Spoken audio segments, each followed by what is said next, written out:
Salut élu de Dieu, j'espère que tu vas bien et que cette vidéo te trouve en parfaite forme.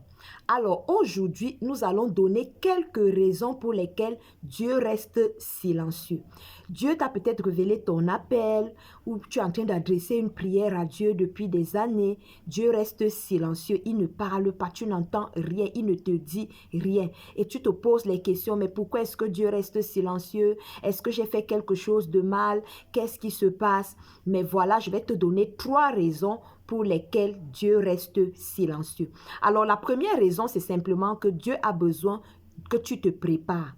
Dieu reste silencieux le temps que tu te prépares. Regarde Joseph. Joseph a eu la révélation dans une vision que ses frères allaient se prosterner devant lui. Mais après, ses frères l'ont jeté dans le puits. Dieu était silencieux. Ses frères l'ont vendu comme esclave. Dieu est resté silencieux. Pourquoi? Parce que Joseph avait besoin d'être préparé. Joseph avait besoin de préparation pour que lorsqu'il atteindrait le niveau pour lequel Dieu l'avait destiné, qu'il ne se venge pas contre ses frères. Et vous voyez, lorsqu'il est devenu premier ministre, son cœur était humble.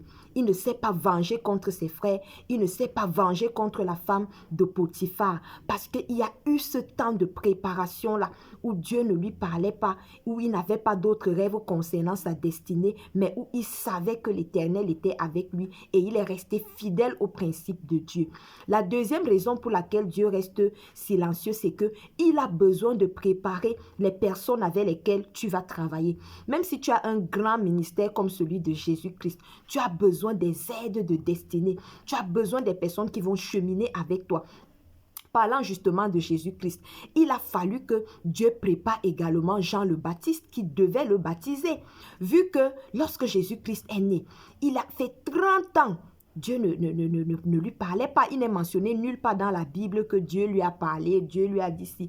Pendant 30 ans, il a commencé son ministère à 30 ans. Pourquoi? Parce que pendant les 30 années-là, il a fallu que Dieu le prépare et il a fallu que Dieu prépare Jean le Baptiste, celui-là qui allait baptiser Jésus-Christ. Il nous est dit également que Jésus-Christ avait des disciples. Il a fallu que ces disciples-là naissent et qu'ils grandissent et qu'ils puissent travailler avec notre Seigneur. Il nous a également dit qu'il y avait des femmes fortunées qui finançaient l'œuvre de Jésus-Christ. Il a fallu que Dieu prépare ces femmes-là, que Dieu mette les ressources financières entre les mains de ces femmes-là pour que lorsque Jésus-Christ commence son ministère, que ces femmes-là puissent financer le ministère de Jésus-Christ. Donc Dieu reste silencieux parce qu'il prépare les personnes avec lesquelles tu vas travailler. La troisième raison pour laquelle Dieu reste silencieux, c'est quoi? C'est que Dieu reste silencieux pour combattre tes combats. Dieu est occupé à combattre pour toi.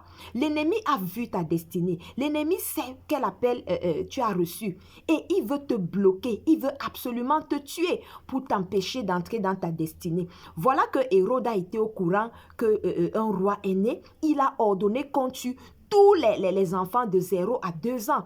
Et Dieu s'est levé, il a envoyé un ange dit à Joseph, prends l'enfant et sa mère, fuyez en Égypte. Dieu n'a pas parlé directement à Jésus-Christ qui était bébé à l'époque. Dieu a parlé à Joseph. Donc, te concernant, Dieu donne des instructions à d'autres personnes. Ça peut être à ton père spirituel, ça peut être à un de tes parents. Dieu donne des instructions pour sauver ta vie, pour t'épargner, pour te protéger. Dieu combat pour toi. Pendant que toi, tu es en train d'être préparé, pendant que les personnes avec lesquelles tu vas travailler sont en train d'être préparées, Dieu combat tes combats, il préserve ta vie, il te protège, il fait tout pour préserver ta destinée, il fait tout pour que ta vie soit préservée, pour que tu puisses accomplir ta destinée. Donc, lorsque Dieu reste silencieux, ne t'inquiète pas, il n'est pas en colère contre toi, il ne t'a pas abandonné, mais il te donne un temps de préparation, il prend le temps de préparer les personnes qui vont t'accompagner dans ta mission et il te protège, il détourne les plans de l'ennemi,